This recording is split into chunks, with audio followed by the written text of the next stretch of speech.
Kasi sa isang araw, dapat ang dami ng ihi natin, mga 4 hanggang 6 na baso na ihi ang lumalabas. So, pag within 24 hours, kung ang ihi mo ay 1 baso o 2 baso lang, tawag namin dyan medically, oliguria. Kulang ka na sa ihi. Lalo na pag 8 hours hindi umiihi, mainit ang panahon. Pag ako, i-check na agad, inuman na ng tubig kasi pwedeng kidney failure na yan. Pag kidney failure, diretso na po sa dialysis yan. Tawag dito, acute kidney failure. Sira agad ang kidneys.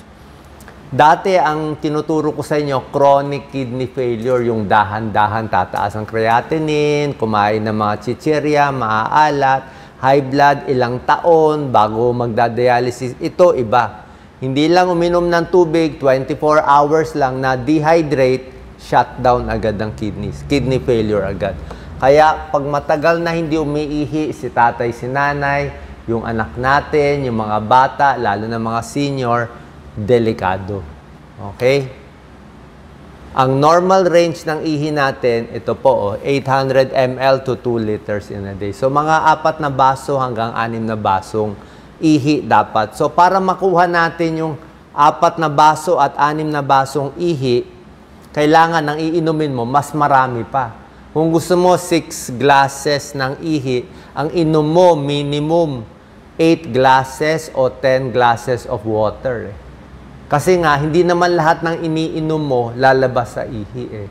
Yung iniinom natin, lumalabas sa pawis, lumalabas sa dumi, diba? So, nagagamit ng katawan. So, konti lang ang lumalabas. Sasabihin mo, ay, ba't kailangan ako minom ng maraming tubig? Ba't kailangan ko habulin itong 6 na basong tubig, 6 na basong ihi? Hindi nga pwede nga 1 o 2 baso lang. Masisira po kidneys. Ba't kailangan maraming ihi? 6 na baso? Unang-una, para hindi ka mag-kidney failure. Para hindi tumaas yung creatinine natin, kailangan lumalabas yung dumi sa katawan. Parang kubeta, kailangan nagpa-flush yun. Ba't kailangan 6 na baso? Para hindi magbubuo ang kidney stone.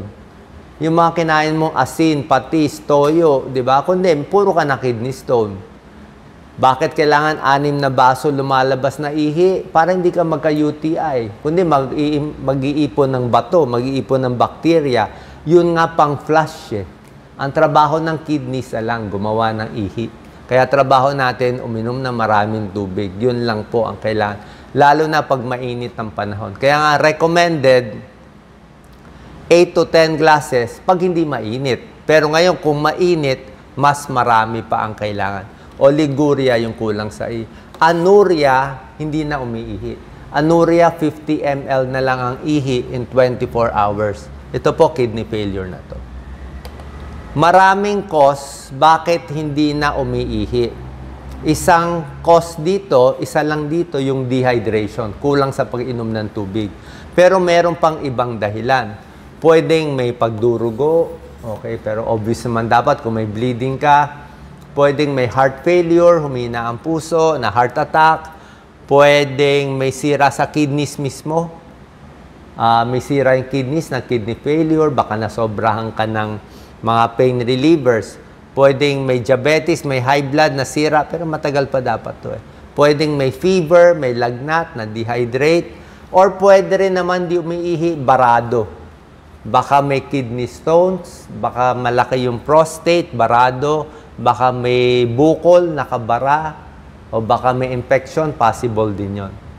Pero kung ano man ang cause dito, usually, pag hindi umiihi na matagal, pupunta kayo sa emergency room. Walang choice 8 hours, 12 hours, punta agad sa emergency room. So pagpunta sa emergency room, ano gagawin ng doktor? Usually, bibigyan kayo ng swero.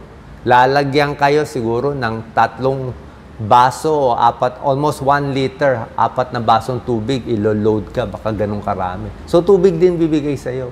Titingnan kung iihi ka. Kasi pag umihi ka, baka dehydrated lang. Okay? Pag hindi umihi, iisip tayo na ibang cause. Or pag hindi umihi, dehydrated ka, nasira na yung kidneys. Kasi nga na-dehydrated, tinuyo mo yung kidneys natuyuan siya Yan pre-renal kumulubot siya natuyo Gaano karaming tubig for first aid? Ito. Pag okay ang kulay ng ihi mo, very light, light yellow, well hydrated ka. Pag medyo yellow na, o medyo a little dark yellow na, drink 1 glass of water agad sa basong tubig. Pag kulay orange na, parang amber, orange na matingkad, 2 baso agad iinumin mo. Ayan o, 2 glasses, asap. Pag kulay brown na yung ihi mo, o 8 hours, 12 hours, ito nga, 3 baso na agad eh. Okay? So, pero ito, pinakamaganda pa-check pa rin syempre sa doktor. Pero ang point is, hinahabol natin, lalo na kung construction worker, exposed ka sa init. Iba na kasi yung water requirement pag mainit ang panahon. Marami na namamatay sa heat stroke.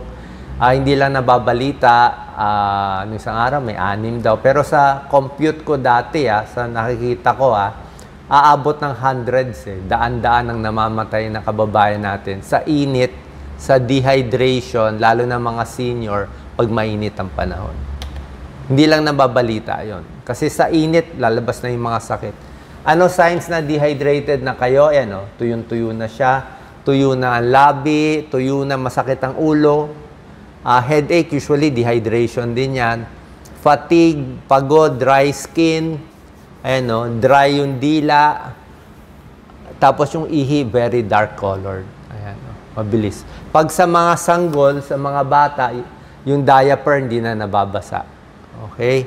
Tapos pag umiiyak yung bata, wala nang luha, dehydrated. Dila ng bata, tuyong-tuyo. Tapos yung bunbunan, nakalubog, dehydrated siya. Pwede ring ma-dehydrate ang bata. Ayan, dehydration. Sa init. Maraming cause. Pero ito yung common. Lalo na kung dati nang may sira ang kidneys mo. Kung dati na may sira, may high blood, may diabetes ka, hindi mo nakokontrol, tapos na-dehydrate pa, mapupush ka sa kidney failure. So maraming cause, kaya nga nagkakabato. Kaya dahil kulang sa tubig. Pag maraming tubig, hindi naman magpo-form itong bato Kung minom ka ng 10-12 glasses of water, hindi ka makikidney stone. Yung mga may kidney stone nga, ang requirement, marami. Mga 3 litro siguro or more. Ganong karami. Yung medyo mataas ang creatinine, mga 3 litro ang pinapainom, mga 12 glasses. Ganong karaming tubig ang sobra, di ba? I'm sure may iba gumagawa ng video, bawal ang sobra. Oo, bawal ang sobra. Ang sobra siguro is pwede natin sabihin on the average, 4 na litro. 16 glasses, lampas doon, pwede mo tawaging sobra yon. Pero depende pa rin Kung malaking tao, exposed sa araw, okay lang sa kanya. Pero yung payat lang, lampas 16 glasses, 4 na litro, yun ang possible na sobra. Pero bihirang-bihira lang yung sosobra sa... Normally, yung sumosobra sa 4 na litro, usually may mental problem May mental problem, parang may sakit sila na inom lang sila na inom. Parang yun na naging problem nila. Pero sa normal na tao, pag uminom ka, iihi mo naman, wala namang kaso dapat. Tsaka mahal lang purified water Hindi mo, mahal din ang bottled water, hindi ka rin makainom marami, di ba? So parang malabo yung sosobra. Mas marami ang problema, kulang. Lalo na matatanda kasi hindi na nakakaramdam ng uhaw. Kaya nga, pag biglang nagkulang sa tubig, pre-renal, kidney failure, dialysis ang punta doon. Kaya ito po yung biglaang masisira ang kidneys. Kaya ayaw natin. Pag sinabing chronic kidney failure, ito yung tinuturo ko dati. Yung chronic, matagal pa yan. Stage 1, stage 2, stage 3, stage 4. Nagkaka-high blood, diabetes, several years, 5 years, 10 years, 20 years bago aabot dito. Pero yung tinuturo kong hindi umihi, biglaan, nainita, na-dehydrate, mabilis po yun. 1 day, 2 days lang yun. Yun ang iniingatan natin. General rule, ayan 8 to 12 glasses. Ayan. Gaano karami inumin pag summer? Dati nga, 7 to 8 to. Ayan pag pinapawisan, 10 glasses. Tubig. Pwedeng tubig, pero pag mainit kasi pinapawisan, pwede mo lagyan ng, kung nagtitipid tayo, tubig, tsaka na lang, saging, para may electrolytes, may potassium. Kung may buko, pwede ang buko.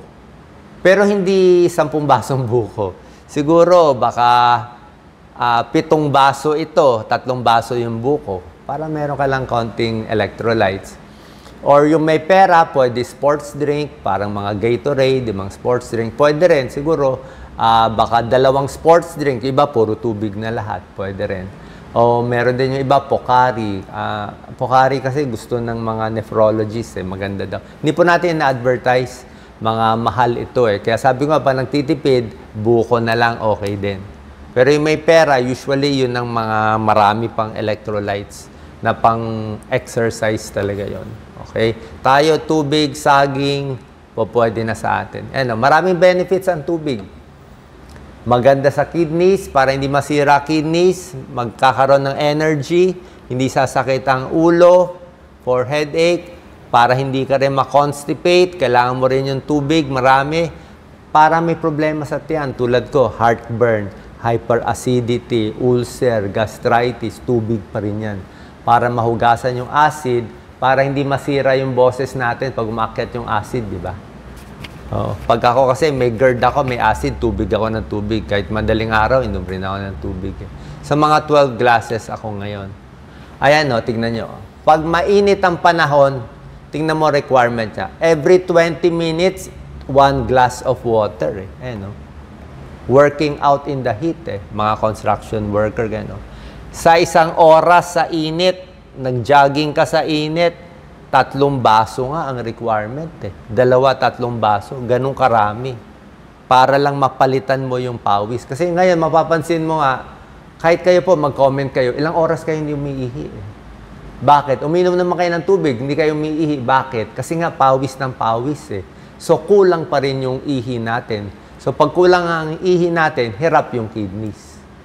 Pwede mag-kidney stone, pwede mag-UTI. Diba? Pwede siyang masira. Habang mainit, drink water pa rin. Tulungan yung mga may sakit. Kotse, ang init din sa kotse. Merong namamatay sa kotse, sa init. Maghanap sa loob ng building, sa ilalim ng puno. Pwedeng mga ice. Kung anong ice ang pwede nyo kainin. Pwede na malamig ngayon. Diba? Kailangan malamig na tubig. Electric fan, pwede rin, ingat lang sa sunog. Iwas na muna sa exercise. Actually, usually, pag dehydrated ka na, wag na masyado mag-exercise. Lalo ka lang iinit Lalo madi-dehydrate So, kung kailan lang malakas yung katawan, konting lakad-lakad lang, hinay-hinay. Kasi nakakapagod yung init. Okay? Balik na lang ulit kung malamig yung panahon. Konting lakad-lakad lang, pwede na.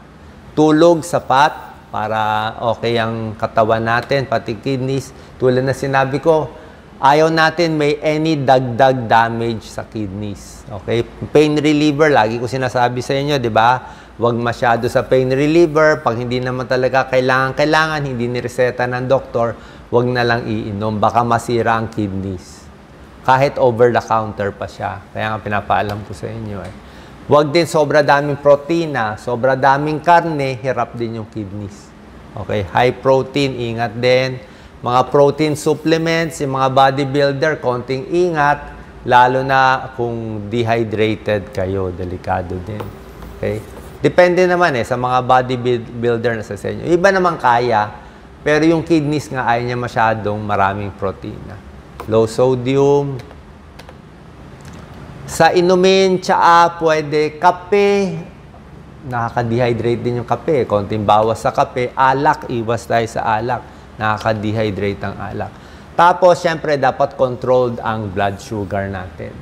At controlled ang high blood natin.